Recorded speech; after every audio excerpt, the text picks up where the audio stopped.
નમસ્કાર મિત્રો, આપ સૌનું સ્વાગત છે ફરી એકવાર મિત્રો. જો તમે તમારા જીવનમાં કંઈક નવું શીખવા માંગતા હો તો તમારે ચેનલને સબસ્ક્રાઇબ કરવું પડશે. મિત્રો, આજે અમે તમને કહેવા જઈ રહ્યા છીએ કે પૈસા આવવા અને જવાના બંનેના પ્રતીક કોણે કહેવાય છે, અને તે જ સમયે આપણા જીવનમાં થોડોક ફેરફાર પણ આવે છે. જો તમે તેને જોવા માંગતા હો તો ગરોળીના આ ચિહ્નો તમને તમારા જીવનમાં કહેશે કે આગળના જીવનમાં શું થવાનું છે. શાસ્ત્રોમાં ગરોળી જોવા અને તેની સાથે જોડાયેલી ઘણી પ્રવૃત્તિ વિશે વિગતવાર માહિતી આપવામાં આવી છે. જો તમે માહિતી જાણો તો તમે તમારા જીવનની દરેક ઊંચાઈ શોધી શકો છો.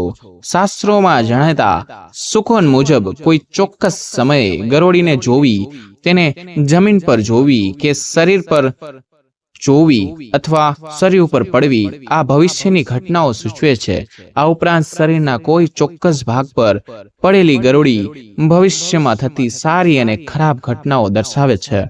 તમે આ વાત ઘણી વાર સાંભળી હશે કે દિવાળીના દિવસે ગરોળી જોવી અથવા જોવા મળે તો તેને માતા લક્ષ્મીનું પ્રતીક માનવામાં આવે છે, અને એવું માનવામાં આવે છે કે આ દિવસે ગરોળી તમારા પર પડે તો તમને ઘરમાં વર્ષો સુધી ખુશીઓ અને સમૃદ્ધિ જ મળ્યા કરે છે. સાથીઓ, આગળ વધતા પહેલા તમને ખાસ વિનંતી કરું કે તમે વિડીયો ગમશે જ તમારા મિત્રો સાથે શેર કરો, અને જો હજુ સુધી ચેનલને સબસ્ક્રાઇબ કરી નથી તો ચેનલને સબસ્ક્રાઇબ કરીને બેલ આઇકોનને દબાવવાનું ભૂલશો નહીં.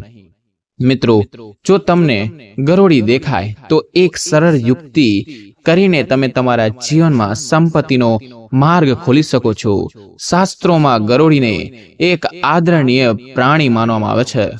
તેની પૂજા પૈસા સંબંધિત સમસ્યાઓ દૂર કરે છે અને તમારા જીવનમાં ક્યારેય કોઈ મુશ્કેલી થતી નથી. પરંતુ મિત્રો, જો તમારા જીવનમાં ક્યારેય ગરોળી જોવા મળે તો ધ્યાન રાખવાની બાબત એ છે કે તમારે આ ઉપાય કોઈ ખાસ પ્રસંગે જ કરવો જોઈએ. આ ઉપાય ત્યારે જ કરો જ્યારે તમે સાંજે પૂજા કરો છો. આ ઉપાયના કારણ વગર ના કરો. મિત્રો, ગરોળી એક એવું પ્રાણી છે જેને લોકો જ્યારે જુએ છે ત્યારે તેને ધિક્કારે છે. તેનાથી ડરીને અથવા તેનાથી ભાગીને તમે તમારી જાતને બહુ મોટું નુકસાન પહોંચાડો છો, કારણ કે મિત્રો, તેને માતા રાણી અને માતા લક્ષ્મીનું પ્રતીક માનવામાં આવે છે અને તેની પૂજા કરવાથી શુભ સંકેત મળે છે. પરંતુ દિવાળીની સફાઈ કરતી વખતે અથવા જ્યારે પણ કોઈ મૃત ગરોળી તમારા ઘરની સફાઈ કરતી વખતે તમને સામે આવે છે કે તમને જોવા મળશે, ત્યારે તે અશુભ સંકેત માનવામાં આવે છે. આ તમને હત્યાના પાપથી બચાવશે અને માતા લક્ષ્મી પણ તમારા પર ગુસ્સે નહીં થાય. જો તમે ગરોળીને મારશો કે દુઃખી પહોંચાડશો તો તમે એવું કરો છો તો તમારા જીવનમાં આવા કષ્ટ થશે કે તમે તમારા જીવનમાં શું થઈ રહ્યું છે તે વિશે વિચારી શકશો જ નહીં, અને તમે જે કરો છો તેના કારણે આવા સંકેતો તમારા જીવનમાં વારંવાર આવે છે. એટલા માટે મિત્રો, ગરોળીને મારવી જોઈએ નહીં.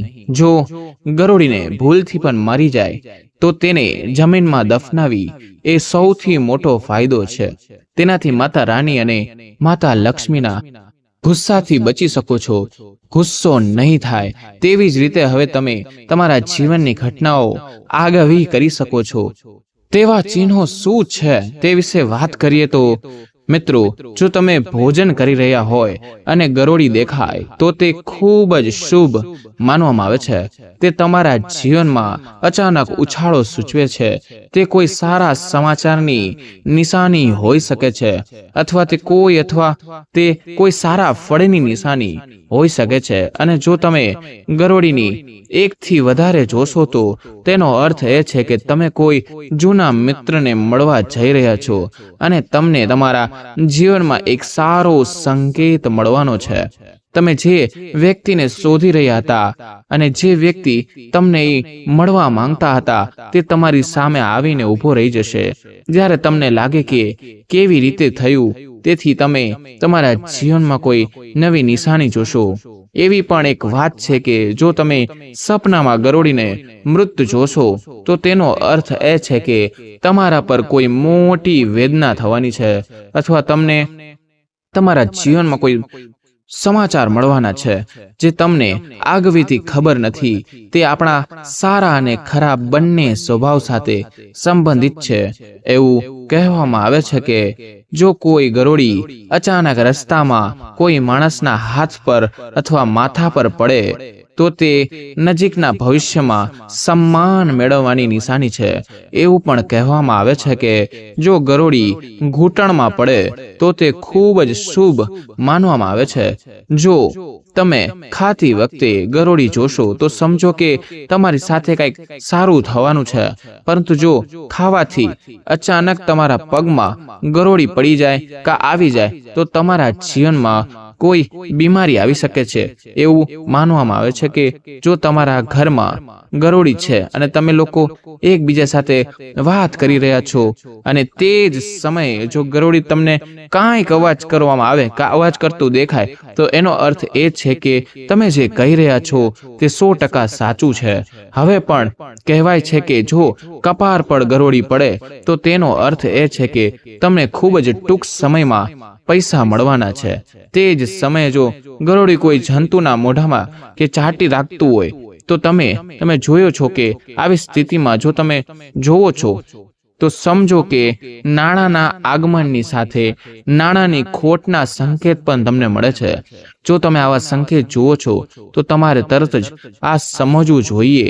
સાથીઓ, જો તમે તમારા કોઈ કામ માટે જઈ રહ્યા છો, તે કામ માટે જવાના છો તો બહુ ઓછું થશે, પરંતુ જ્યારે પણ તમે જવાના છો અને તમારી સામે બે ગરોળીઓ લડતી જોવા મળે તો તેનો અર્થ એ છે કે તમે જે કામ માટે જશો તેમાં તમને ભાગ્યે જ સફળતા મળશે।